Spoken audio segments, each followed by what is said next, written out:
મિત્રો આજની વિડીયોમાં વાત થશે HMPVના લક્ષણો દેખાય તો શું કરશો, જાણો આ વિડીયોમાં। બ્રેકિંગ ન્યૂઝ, પરેશ ધાનાણીના ધરણા સામે આવ્યા છે। સુરતમાં ફેલાયો નવો વાયરસ, ટ્રાન્સફોર્મરની ચોરી, 25 દિનથી ગામમાં અંધારું, ગુજરાતમાં ઠંડીનો કહેર હજી પણ ઠૂઠવાશો, અમદાવાદની શાળાઓ HMPVને લઈને સતર્ક કરી દેવામાં આવી છે। લેટર કાર્ડ મામલે ધાનાણીનું પ્રદર્શન યોજવામાં આવ્યું છે। ઉત્તરાયણ કરવા માટે ગુજરાત આવશે અમિત શાહ। HMPVમાં શું લોકડાઉનની જાહેરાત થઈ છે? ફ્લાવર શોમાં પહેલીવાર ચિત્ર સ્પર્ધાનું આયોજન અને તિરુપતિ દુર્ઘટના પર રાહુલે દુઃખ વ્યક્ત કર્યું છે। હવે મિત્રો સમાચારો વિસ્તારથી। તિરુપતિ મંદિરમાં ટોકન લેતી વખતે થયેલ દુર્ઘટના પર સાંસદ રાહુલ ગાંધીએ દુઃખ વ્યક્ત કર્યું છે। તેમણે એક્સ ઉપર લખ્યું છે કે તિરુપતિમાં થયેલી નાસભાગ અંગે અત્યંત દુઃખી છું। શોકગ્રસ્ત પરિવારો પ્રત્યે મારી સંવેદના। હું બધા ઘાયલોને ઝડપથી સ્વસ્થ થવાની કામના કરું છું। હું કોંગ્રેસના નેતાઓ અને કાર્યકરોને આ મુશ્કેલ સમયમાં શક્ય તમામ સહાય પૂરી પાડવા માટે વિનંતી કરું છું। મિત્રો, અન્ય મહત્વના સમાચારની વાત કરીએ તો ફ્લાવર શોમાં પહેલીવાર ચિત્ર સ્પર્ધાનું આયોજન।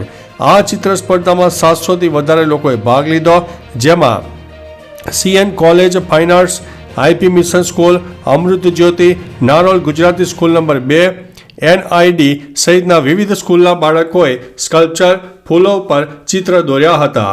પ્રથમ ક્રમે આવેલાને 25,000, બીજા નંબરે 15,000 અને ત્રીજા નંબરને 10,000નું ઇનામ આપવામાં આવ્યું છે। મિત્રો, અન્ય મહત્વના સમાચારની વાત કરીએ તો HMPV શું લોકડાઉનની જાહેરાત થઈ છે? દેશમાં HMPV વાયરસથી સંક્રમિત દર્દીઓની સંખ્યા 9 ઉપર પહોંચી ગઈ છે। આ માહોલમાં ઇન્સ્ટાગ્રામ પર એક યુઝર્સે PM મોદી અને વાયરસના ફોટા સાથે લખ્યું છે કે ફરી એકવાર લોકડાઉન લાગી જશે। ભારતમાં HMPV વાયરસનો પહેલો કેસ જોવા મળ્યો।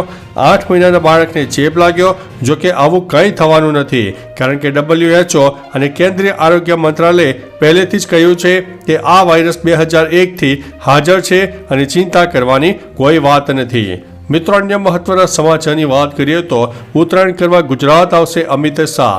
કેન્દ્રીય ગૃહમંત્રી અમિત શાહ ઉત્તરાયણ કરવા માટે ગુજરાત આવશે।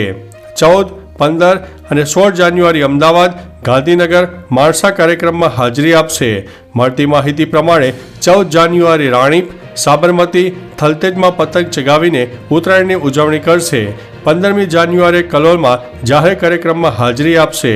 16 જાન્યુઆરીએ માણસામાં કરોડોના વિકાસ કાર્યનું લોકાર્પણ અને ખાતમુહૂર્ત કરનાર છે। મિત્રો, અન્ય મહત્વના સમાચારની વાત કરીએ તો લેટરકાંડ મામલે ધાનાણીનું પ્રદર્શનનું આયોજન। અમરેલી લેટરકાંડ મામલે પરેશ ધાનાણીએ ઝંપલાવ્યું છે। હવે તેઓ પાયલ ગોટીને ન્યાય અપાવવા માટે 24 કલાકના ઉપવાસનું આયોજન। ધાનાણી સવારે 10 વાગ્યાથી ઉપવાસ ઉપર ઉતર્યા હતા।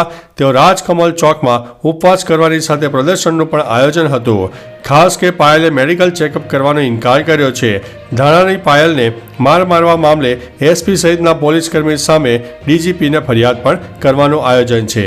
મિત્રો, અન્ય મહત્વના સમાચારની વાત કરીએ તો અમદાવાદની શાળાઓ HMPVને લઈને સતર્ક કરી દેવામાં આવી છે। HMPV વાયરસની ગુજરાતમાં એન્ટ્રી થતાં તંત્રમાં ભારે દોડધામ જોવા મળી છે। તંત્ર દ્વારા લોકોને સાવચેતી રાખવા માટે અપીલ કરવામાં આવી છે। ત્યારે અમદાવાદની તમામ શાળાઓમાં બાળકોને સોશિયલ ડિસ્ટન્સિંગથી બેસાડવાનું શરૂ કરી દેવામાં આવ્યું છે। આ સાથે સંચાલકો દ્વારા વાલીઓને મેસેજ કરીને સૂચના અપાઈ છે।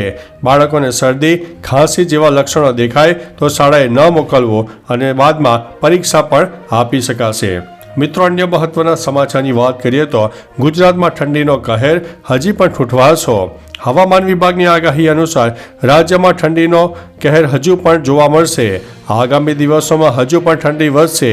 નલિયામાં રાત્રે 3.4 ડિગ્રી તાપમાન નોંધાયું હતું। રાજકોટમાં 7.3, કંડલામાં 8.1, અમદાવાદમાં 12.1, ગાંધીનગરમાં 9.2, ડીસામાં 8.8, સુરતમાં 15.5, દ્વારકામાં 13.8 અને ઠંડીની સાથે પવન 10 કિલોમીટરની ઝડપે ફૂંકાશે। ઉત્તર પૂર્વના પવનને લીધે ઠંડીનું જોર રહેશે। મિત્રો, અન્ય મહત્વના સમાચારની વાત કરીએ તો ટ્રાન્સફોર્મરની ચોરી, 25 દિવસથી ગામમાં અંધારો। યુપીના બદાયું જિલ્લાના સોરહા ગામની અજીબો ગરીબ ઘટના સામે આવી છે, જેમાં ચોરોએ આખા ગામને વીજ પુરવઠો પૂરા પાડતા ટ્રાન્સફોર્મરની ચોરી કરી છે, જેના કારણે ગામના લોકોને ભારે હાલાકી ભોગવવાનો વારો આવ્યો છે. છેલ્લા 25 દિવસથી કડકડતી ઠંડીમાં અંધારામાં રહેવા માટે લોકો મજબૂર બન્યા છે. ચોરી બાદ વીજ વિભાગ અને પોલીસે તપાસ હાથ ધરી છે. આ ઘટનામાં બોર્ડની પરીક્ષાની તૈયારી કરતા વિદ્યાર્થીઓને ભારે મુશ્કેલી પડી રહી છે. મિત્રો, અન્ય મહત્વના સમાચારની વાત કરીએ તો સુરતમાં ફેલાયો નવો વાયરસ. સમગ્ર દેશમાં HMPV વાયરસનો ખોફ ફેલાયો છે. હવે સુરત પ્રાણી સંગ્રહાલયના પ્રાણીઓમાં વાયરસ ફેલાયો હોવાના સમાચાર છે, જેમાં H5N1 વાયરસ પ્રાણીઓમાં ઝડપથી ફેલાઈ રહ્યો છે. ઉપરાંત નાગપુરમાં પણ પ્રાણીઓમાં H5N1 વાયરસ ફેલાતા 3 વાઘ અને 1 દીપડાનું મૃત્યુ થયું છે. HMPV વાયરસના ડર વચ્ચે H5N1 વાયરસે પ્રાણીઓ માટે ચિંતા વધારી છે. ખાસ કે સેન્ટ્રલ ઝૂ ઓથોરિટીએ દેશના તમામ ઝૂ માટે માર્ગદર્શિકા પણ જાહેર કરી છે.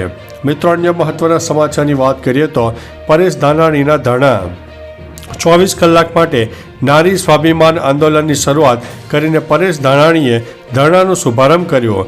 અમરેલી હવે રાજકારણનું એપિસેન્ટર બની ગયું છે, જેમાં અમરેલી ધારાસભ્ય કૌશિક વેકરિયાને બદનામ કરવાના લેટરકાંડ મામલે રાજકારણ ગરમાયું છે.